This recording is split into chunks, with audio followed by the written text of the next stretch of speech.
Hello everyone, this side Shivani. और आज हम करेंगे कंपनी लॉ सेक्शन 176 एंड 177 दोनों के दोनों। और अभी तक अगर आपने मेरा चैनल सब्सक्राइब नहीं करा है then please do subscribe to the channel. अब हम करते हैं स्टार्ट। सेक्शन 176 में क्या है? Validity of acts of director. तो हमने 173, 174 और 175, 173 में मीटिंग्स के बारे में था और 174 में कोरम के बारे में था एंड 175 जो है रेजोल्यूशन बाय सर्कुलेशन था। Right now 176 is validity of acts of director. तो valid even if appointment is invalid. Director के एक्ट्स वैलिड होंगे अगर अपॉइंटमेंट इनवैलिड हो भी जाती है तो। Right by a reasons of defect. ठीक है, अगर रीजन हुआ डिफेक्ट का and by the reasons of disqualification. Invalid हुआ या तो कोई डिफेक्ट हो गया या फिर डायरेक्टर हमारा डिस्क्वालीफाई हो गया, दो चीजें हो सकती हैं। Appointment is terminated. ठीक है, तो अभी क्या था? अपॉइंटमेंट क्या है? इनवैलिड है और अपॉइंटमेंट टर्मिनेट हो गई है। सेकंड पॉइंट, टर्मिनेट क्या? Reasons of any provision of act. ठीक है, तो कोई प्रोविजन ऑफ एक्ट के थ्रू या फिर reasons of any provision contained in articles, या फिर जो है कोई भी प्रोविजन जो कि कंटेन्ड हो आर्टिकल्स के अंदर। ठीक है ना, मतलब टर्मिनेट हो गए, उनको जॉब से हटा दिया है by reasons of any provision of act. या तो एक्ट में ऐसा कुछ लिखा है जहां पे जाके उनके एक्ट इनवैलिड हो जाते हैं, राइट, या वो डिस्क्वालीफाई हो जाते हैं, या फिर आर्टिकल में कोई ऐसा कंडीशन डाला हुआ है जिस कंडीशन से वो डिस्क्वालीफाई हो रहे हैं और अपॉइंटमेंट जो है वो टर्मिनेट हो गई है। इनवैलिड का क्या मतलब है? Once it is notice. जब इनवैलिड किस चीज को कहते हैं? राइट कि जब एक बार ये नोटिस हुआ by the company that the appointment is invalid या टर्मिनेटेड, या तो अपॉइंटमेंट इनवैलिड है या टर्मिनेट हो रही है या खत्म हो रही है, एंड हो रही है, no subsequent act of director shall be deem to be valid as per section 176। So यहाँ पे सपोज करो इनवैलिड और टर्मिनेट होती है, इससे पहले वाले सारे एक्ट्स वैलिड, इसके बाद वाले सारे एक्ट्स इनवैलिड। ठीक है, तो पहले वाले सारे एक्ट्स वैलिड, इसके बाद वाले इनवैलिड। राइट, सर्कमस्टांसेस, कौन कौन से सर्कमस्टांसेस क्या क्या है? अपॉइंटमेंट इनवैलिड और इलीगल। अपॉइंटमेंट क्या है? इनवैलिड है या फिर इलीगल है। Notice of company that his appointment terminated, या तो अपॉइंटमेंट हो गई है इलीगल, ठीक है, इनवैलिड और इलीगल। और नोटिस ऑफ अपॉइंटमेंट क्या है? Notice of company that his appointment जो है टर्मिनेट हो गई है, मतलब पीरियड जो है खत्म हो गया, टर्मिनेशन हो गया। या फिर एक्ट इलीगल या अल्ट्रा वायस टू एक्ट, या फिर कोई ऐसा एक्ट कर दिया है ना डायरेक्टर ने जो कि वो इलीगल है, ये अल्ट्रा वायस है जो एक्ट में लिखा हुआ है लॉ में। और knowledge of a third party that appointment not valid, या तीसरी पार्टी को पता है ना, उसको नॉलेज है कि ये जो अपॉइंटमेंट है ना ये इनवैलिड है। राइट, ठीक है, ये तो हो गए चार चीजें। या तो ये हो सकता है, या फिर term of office expire but continue to hold. Office का टर्म एक्सपायर हो गया है, मेरा जितना टेन्योर था 5 ईयर्स का वो एक्सपायर हो गया है और मैं अब भी ऑफिस जो है हेल्ड कर रही हूँ, दैट इज लाइक इनवैलिड। उसके बाद वाले 5 साल के बाद वाले। A person exercise his power as director but has no authority because his appointment is invalid or terminated. मैं डायरेक्टर बनी हुई हूँ लेकिन सबको मतलब पता है, लेकिन मुझको पता है कि भाई मेरा इस सीट पे बैठना ना ये गलत है। राइट, कि मैं जो हूँ, मेरी जो अपॉइंटमेंट है वो सारी की सारी इनवैलिड है। तो ये चीज़ हो गई। ये हो गए 6 जो है पॉइंट्स जो कि बताते हैं कौन कौन से सर्कमस्टांसेस है जहां पे एक्ट्स ऑफ डायरेक्टर इनवैलिड या टर्मिनेट होते हैं। Now protection of act of MD, WTD और मैनेजर। अब एक प्रोटेक्शन मिला हुआ है managing director, whole time director और मैनेजर को। Right, as per section 196 subsection 5 any act done by MD, WTD, manager before approval of his appointment stand valid. तो suppose करो जब in case of a casual vacancy जो है और meeting नहीं हो रही है और कैजुअल वैकेंसी हो गई है और हमें डायरेक्टर को फिल करना है, तो एक एडिशनल या तो एडिशनल डायरेक्टर, या अगर कैजुअल वैकेंसी हुई तब जो है बोर्ड ले आता है जो है डायरेक्टर को कि हाँ भाई इसको कर देते हैं, और इसको जो है जैसे एडिशनल डायरेक्टर जो है ऑल्टरनेट डायरेक्टर के केस में, ठीक है ना, तो उसके अंदर क्या होता है कि आपको जो है विद इन 3 मंथ्स जो है वैलिड कराना होता है मीटिंग में, कि मीटिंग में ये रिजॉल्व करे कि हाँ अपॉइंटमेंट वैलिड है। ठीक है, with in 3 months of such appointment, तो वहाँ पे जो है क्या नाम है, बोल दिया कि नहीं ये वैलिड नहीं है इनका अपॉइंटमेंट, तो वो जो 3 months जो उसने एक्ट करा एज अ डायरेक्टर, उसके जितने भी एक्ट्स है वो वैलिड माने जाएंगे कि वहाँ पे जो है उसको अपॉइंट नहीं करा गया, राइट, मीटिंग के अंदर। अपार्ट वो चीज़ अलग है, लेकिन उससे पहले के जो 3 months है जिसमें उसने एक्ट करे हैं या जितना भी टाइम पीरियड करा है, तो वो वाले सारे एक्ट्स उसके वैलिड माने जाएंगे, राइट। सेक्शन 177 ऑडिट कमेटी, तो एप्लीकेबिलिटी क्या है कि एप्लीकेबिलिटी है इंडिपेंडेंट डायरेक्टर, सेक्शन 149 में जो पढ़ा था। अब मैंने यहाँ पे ये क्यों लिखा है, क्योंकि आपको एक ही बार याद करना है और फिर आप मिक्स एंड मैच ना करो। आपको पता है कि 177 एप्लीकेबिलिटी सेम है सेक्शन 149, ठीक है। तो 149 की क्या थी, लिस्टेड पब्लिक कंपनी पे लगता था, ठीक है। A public capital of greater than equals to 10 CR, a public company having a turnover of greater than equals to 100 CR, ठीक है। And a public company having loan, debentures and deposit LDD greater than 50 CR, greater than, not equals to, only greater than 50 CR. This is the applicability as per rule 4। अब इसके अंदर section 177 के अंदर हम rule 4 पढ़ेंगे। Rule 4 के अंदर लिखा हुआ है कि minimum independent director of a company, जिनको इंडिपेंडेंट डायरेक्टर अपॉइंट करने पड़ते हैं, इंडिपेंडेंट ID सेक्शन 149 में जो लिखा हुआ है इंडिपेंडेंट डायरेक्टर, वो मिनिमम होने चाहिए 2, मतलब मिनिमम 2, मोर देन और equals to 2। If due to audit committee के आ जाने से अगर वो minimum number of director increase हो जाते हैं, higher ID is required than that, मतलब 2 नहीं, higher. Now non applicability same है जो है सेम एज इंडिपेंडेंट डायरेक्टर। तो इंडिपेंडेंट डायरेक्टर की जो है वो क्या थी कि अनलिस्टेड पब्लिक कंपनी पे लगता है, joint venture, wholly owned subsidiary और डोमेंट कंपनी, ठीक है। तो this is the non applicability of the independent director. When company requires to constitute audit committee but ceases to fulfill 3 condition applicability for 3 consecutive years, ठीक है। अगर company को constitute करनी है ऑडिट कमेटी तो वो 3 कंडीशंस चाहिए। पब्लिक लिस्टेड कंपनी पे तो लगेगा ही लगेगा।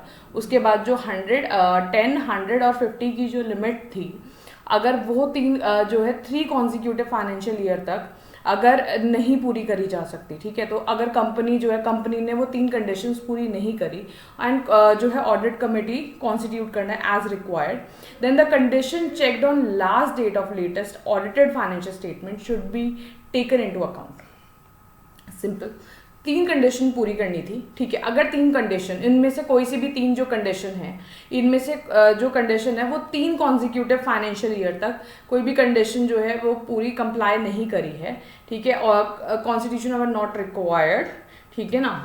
तो जो और ये जो कंडीशंस है, ये जो 3 कंडीशंस है वो condition checked on last date of latest audited financial statement. तो last day of audited financial statement पे ये वाली कंडीशंस जो है चेक करी जाएंगी, राइट। कॉम्पोजिशन क्या हुआ, कॉम्पोजिशन है मिनिमम 3 डायरेक्टर चाहिए, इंडिपेंडेंट डायरेक्टर इन मेजॉरिटी, ठीक है। तो मिनिमम कितने डायरेक्टर्स चाहिए कॉम्पोजिशन के लिए, ऑडिट कमेटी के लिए, ठीक है। 3 डायरेक्टर, इंडिपेंडेंट डायरेक्टर मेजॉरिटी में होना चाहिए, ability to read and understand financial statement, और इन डायरेक्टर्स को फाइनेंशियल स्टेटमेंट पढ़ना भी आता हो और समझना भी आता हो, राइट।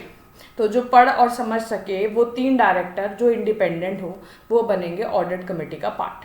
नाउ रिलैक्सेशन किसको है, रिलैक्सेशन है सेक्शन 8 कंपनी को। सेक्शन 8 कंपनी और गवर्नमेंट कंपनीज को बहुत सारी जगह रिलैक्सेशन है और ये सब चीज़ें बहुत ध्यान दे के पढ़नी है। सेक्शन 8 प्लस कंपनी जिसने डिफॉल्ट ना करा हो 137 और 92 के अंदर, नॉट रिक्वायर्ड ऑडिट कमेटी, उनको ऑडिट कमेटी बनाने की कोई ज़रूरत नहीं है। The majority of director to be independent, मतलब उनको एक ऐसी ऑडिट कमेटी बनाने की ज़रूरत नहीं है जहां मेजॉरिटी ऑफ डायरेक्टर जो है इंडिपेंडेंट हो। ऑडिट कमेटी तो उनकी भी बनेगी लेकिन इंडिपेंडेंट होने चाहिए। जैसे इसमें लिखा है कि ऑडिट कमेटी में 3 डायरेक्टर्स होने चाहिए और उसमें से मेजॉरिटी मतलब 2 जो है वो इंडिपेंडेंट होने चाहिए, ठीक है ना। डिस्क्लोजर, डिस्क्लोजर दिया जाएगा बोर्ड रिपोर्ट में। बोर्ड रिपोर्ट में किसका, कि हमने बना लिया audit committee composition and board has not accepted any recommendation of audit committee. In case अगर बोर्ड ने कोई रिकमेंडेशन आई है, ऑडिटर की आई है, किसी और डायरेक्टर की आई है, किसी इंडिपेंडेंट डायरेक्टर की आई है ऑडिट कमेटी के पास, तो वो चीज़ भी डिस्क्लोज करेंगे कि हमने हाँ ये वाली बात ऑडिट कमेटी की नहीं मानी, और रीजंस भी देंगे कि क्यों नहीं मानी, right. Responsibility of audit committee. Audit committee की रिस्पॉन्सिबिलिटी क्या है? Recommendation for appointment, remuneration, terms of appointment of audit committee of the company.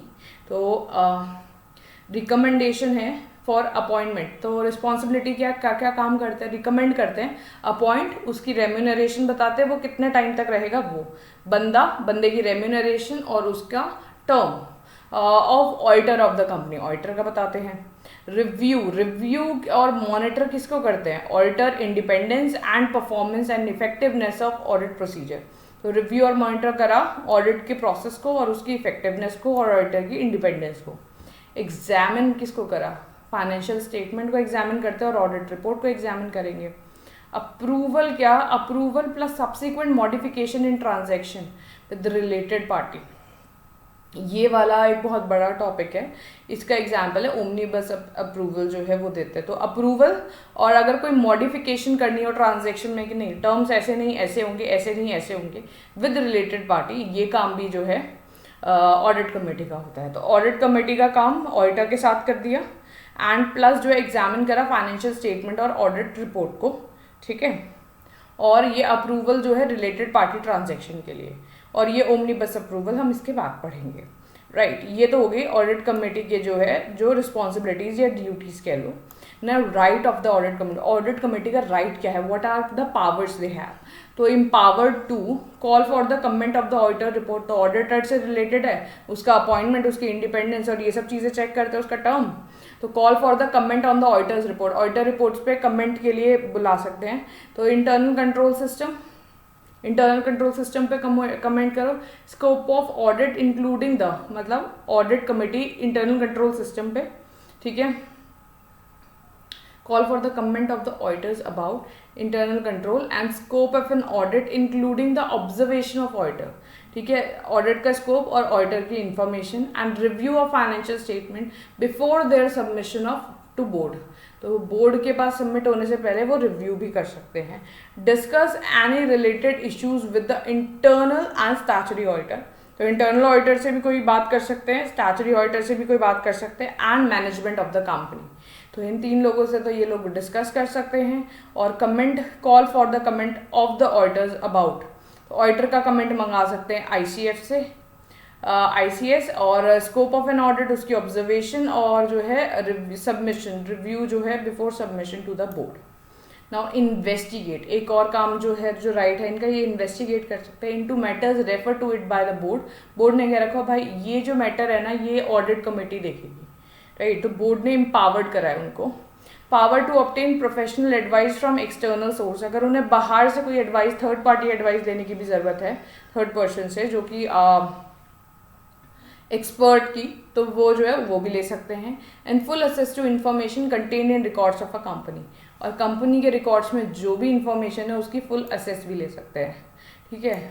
Auditor और key manager person have right to heard in a meeting of audit committee, ठीक है। उनको right to be heard मतलब कि auditor और जो की managerial person है वो ऑडिट कमेटी में खड़े होकर बोल सकते हैं। When it considered that the auditor report but shall not have a right to vote, तो ऑडिटर जो है उनको वोट करने का राइट नहीं है, लेकिन वो खड़े होकर बोल सकते हैं, राइट। और उनको ऑडिट कमेटी के मेंबर सुनेंगे। ओमनीबस अप्रूवल, ओमनीबस अप्रूवल क्या होता है? अभी हमने पढ़ा कि ऑडिटर्स जो ऑडिट कमेटी जो है वो रिलेटेड पार्टी से जो भी ट्रांजैक्शन हो रही है उसके लिए अप्रूवल देगी, या कोई मॉडिफिकेशंस करानी होगी तो वो बताएगी। ये सजेशंस जो है ऑडिट कमेटी देती है बोर्ड को, ठीक है। तो omnibus approval with respect to related party, और ये पढ़ रहे हम प्लस रूल 6A। तो अभी हमने रूल 4 पढ़ा था कि minimum number of independent directors जो है वो कितने चाहिए होते हैं, राइट। तो अब ये रूल 6A है। तो रूल 6A में क्या है? All related party transaction shall require approval of audit committee, जितनी भी रिलेटेड पार्टी ट्रांजेक्शन हो रही है उनको अप्रूवल चाहिए ही चाहिए ऑडिट कमेटी से, कंडीशन फॉर ओमनीबस अप्रूवल, अब कंडीशन क्या है, तो ऑडिट कमेटी अप्रूवल देता है बोर्ड को, स्पेसिफाई करता है क्राइटेरिया विच इंक्लूड्स, और एक क्राइटेरिया स्पेसिफाई करता है जो इंक्लूड करता है मैक्सिमम वैल्यू ऑफ ट्रांजैक्शन कितनी होगी, एग्रीगेट और सिंगल ट्रांजैक्शन कितनी होगी, and extent and manner of disclosure to be made to audit committee, और एक्सटेंट क्या है और मैनर क्या है डिस्क्लोजर का, ठीक है, ऑडिट कमेटी के लिए, मतलब आपको ऑडिट कमेटी को क्या क्या चीज़ें डिस्क्लोज करनी पड़ेगी, क्या मैनर होगा, कितना कितना तक, review by audit committee by at such in time interval as may be deem fit each of the omnibus review, अब जितना उन्हें डीम फिट लगता है उतना ही वो ओमनीबस अप्रूवल लेते हैं, and transaction which can not be subject to omnibus approval, कौन कौन सी ट्रांजैक्शन है जो ओमनीबस अप्रूवल में नहीं आती है, राइट। तो ये सारी की सारी चीज़ कि कई सारी ट्रांजैक्शन है जो ओमनीबस अप्रूवल में नहीं आती है, कुछ जो आती है तो वो मिनिमम इंटरवल पे। एक बार क्या होता है ओमनीबस अप्रूवल, अगर मैं आपको छोटा छोटा बताऊँ तो ओमनीबस अप्रूवल क्या होता है, एक ऑडिट कमेटी, क्योंकि हमारे रिलेटेड पार्टी के साथ ट्रांजैक्शन बहुत सारे हो गए जैसे कंपनी के, तो ऑडिट कमेटी ये तो है नहीं कि हर एक ट्रांजैक्शन में कहेगी हाँ ओके से कर लो, ओके से कर लो, तो ज़्यादातर ट्रांजैक्शन अगर जैसे मैं अपने रिलेटेड पार्टी से रॉ मटेरियल लेती हूँ तो सेम होते हैं, सेम नेचर के होते हैं, तो ऑडिट कमेटी एक ओमनीबस अप्रूवल पास कर देती है, मतलब पूरे साल में एक अप्रूवल पास कर देती है कि हाँ इस पार्टी से रिलेटेड पार्टी ट्रांजैक्शन कर लो, इतना वैल्यू होगा, और पर जो इनवॉइस होगा वो इतना वैल्यू आना चाहिए, या क्वांटिटी या वैल्यू अमाउंट में जो भी स्पेसिफाई होगा, और एग्रीगेट इतना होना चाहिए, तो एक अप्रूवल इस साल में एक बार पास कर देगी।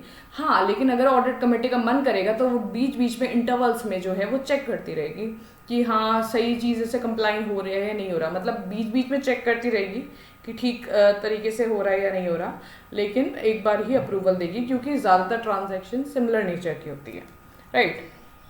तो audit committee consider factors before making omnibus approval, कौन कौन से फैक्टर्स हैं, रिपीटेटिवनेस ऑफ अ ट्रांजैक्शन, पास्ट या फ्यूचर से जो है उन्हें पता होगा कि हाँ सेम ट्रांजैक्शन हम यहाँ से परचेज करते हैं तो हम परचेज ही करेंगे, and justification for need of omnibus approval, और जस्टिफिकेशन देंगे कि ओमनीबस अप्रूवल की क्या जरूरत पड़ी क्योंकि रिपीटेटिव और सिमिलर नेचर ऑफ ट्रांजैक्शन है। अगर वो सेटिस्फाई होते हैं कि approval is in the interest of the company, अगर कंपनी के इंटरेस्ट में सपोज करो रिलेटेड पार्टी के साथ मेरी एक परचेज की ट्रांजैक्शन है, हर बार जो है ऑडिट कमेटी की मीटिंग बिठाई जाएगी एक परचेज की ट्रांजैक्शन के लिए, तो हाँ तो परचेज क्या हो जाएगी, डिले हो जाएगी, जिससे क्या होगा जो प्रोडक्शन है वो डिले हो जाएगा, सप्लाई जो है डिले हो जाएगी, तो वो क्या हो गया उसको स्मूथ करने के लिए ओमनीबस अप्रूवल का प्रोविजन है। ना omnibus approval shall contain, omnibus approval में क्या होता है, name of the related party, ठीक है, nature and duration of a transaction, कितने टाइम के लिए ट्रांजैक्शन हुई, and maximum amount entered into, कौन सा मैक्सिमम अमाउंट था, इंडिकेट बेस प्राइस और करंट कॉन्ट्रैक्ट प्राइस और formula for variation in the price, ठीक है, the base current contract price and formula for variation, any other related information अगर कोई चाहिए तो, need for related party transaction can not be foreseen और details not available, ठीक है, तो रिलेटेड पार्टी ट्रांजैक्शन जो है फोर्सीन नहीं हो सकती है, डिटेल अवेलेबल नहीं होगी। Audit committee make omnibus approval not exceeding 1 CR पर ट्रांजैक्शन, तो सिंगल ट्रांजैक्शन जो है वो 1 करोड़ से ऊपर नहीं जाएगी, एंड वैलिड होगी 1 ईयर के लिए, 1 फाइनेंशियल ईयर, और फ्रेश अप्रूवल होगा each financial year, simple. Not made on transaction with respect to selling and disposing of undertaking of a company, MCQ का question, omnibus approval not applicability selling and disposing of undertaking of a company, क्योंकि company का undertaking is not an ordinary course of a business, क्योंकि हमें उसको रिपीटेटिवनेस और justify करना था audit committee को कि हम क्यों कर रहे हैं, तो अब क्या सेलिंग और disposing of N undertaking of a company, क्या ये एक ordinary course of a business है, नहीं, तो इसके लिए ओमनीबस अप्रूवल नॉट एप्लीकेबल होगा, ऐसी चीज़ों के लिए ओमनीबस अप्रूवल नहीं हो सकता। प्लस कोई कंडीशन जो है उन्होंने और डीम फिट लगा रखी हो, वो ऑडिट कमेटी का मन है। If any transaction not related to section 188 related party transaction अगर कोई नहीं हो रही है, where audit committee does not approve then its recommendation to board, ठीक है, तो जो है ये अगर ऑडिट कमेटी ने कोई चीज़ डिसअप्रूव कर दी है, ठीक है, पहला स्टेप कोई भी जो है ट्रांजैक्शन ऑडिट कमेटी के पास आई, उसने उसको डिसअप्रूव करा, तो वो आगे नेक्स्ट किसके पास जाएगी, बोर्ड के पास जाएगी उसकी रिकमेंडेशन के लिए। वॉइडेबल ट्रांजैक्शन, कौन कौन सी ट्रांजैक्शन है जो कि वॉइडेबल होती है, तो transaction not exceeding 1 CR entered by director officer of a company and not rectified by audit committee within 3 months from date of a transaction, such transaction is voidable at the option of an audit committee. तो voidable transaction क्या हुई कि आप एक तो 1 CR से ऊपर नहीं होगा, ठीक है, कोई भी डायरेक्टर या ऑफिसर, और net not rectified by the audit committee within 3 months from a date of such transaction is voidable at the option of the audit committee. अगर 3 months के अंदर कोई रेक्टिफाइड नहीं हो रही है तो वो voidable होगी option of the audit committee. Director officer eight default indemnify the company. तो डायरेक्टर या जो ऑफिसर एट डिफॉल्ट है इंडेमनीफाई करेगा कंपनी को. Non applicability of a transaction between a holding and it's Holi own subsidiary company. तो कोई भी non applicability होगी, कोई भी ट्रांजेक्शन अगर नॉट एप्लीकेबल होगी, ठीक है, उसकी होल्डिंग और सब्सिडरी कंपनी में, मतलब ओमनीबस अप्रूवल होल्डिंग और सब्सिडरी पे नहीं लगता, although they are in a related party, पर होल्डिंग और सब्सिडरी उसके गैम्बिट से बाहर है, ठीक है. तो only applicable to section 188 related party से. Scrutiny of inter corporate loan और इन्वेस्टमेंट, तो ये जो चीज़ें हैं ना, इन पे एप्लीकेबल नहीं होता है. तो अगर आपने हमें स्क्रूटनी करनी है इंटर कॉर्पोरेट लोन, मतलब इंटर कॉर्पोरेट लोन जो है, होल्डिंग ने सब्सिडरी को, सब्सिडरी ने होल्डिंग को लोन दे रखा है वो, ठीक है. वैल्यूएशन ऑफ अंडरटेकिंग और asset of the company when ever it is necessary. अगर आपको किसी चीज़ की वैल्यूएशन करानी है, चाहे वो अंडरटेकिंग हो या एसेट्स हो, तो वो भी जो है उसके गैम्बिट से क्या है, बाहर है. Evaluation of internal financial control and risk management. अगर इवैल्यूएट करने हैं कि इंटरनल फाइनेंशियल कंट्रोल कैसे लगेगा और रिस्क मैनेज करने के लिए, तो वो भी उसके गैम्बिट से बाहर है. And monitoring the end users of a fund raise through public offers and related matters. तो एंड यूजर्स ऑफ फंड है रेज थ्रू पब्लिक ऑफर्स, ठीक है ना, कि आपने फंड को फंड यूटिलाइजेशन जिसको कहते हैं वो वाली चीज़ जो आपने पब्लिक से या किसी और जगह से ऐसे उठाई हो. नाउ अब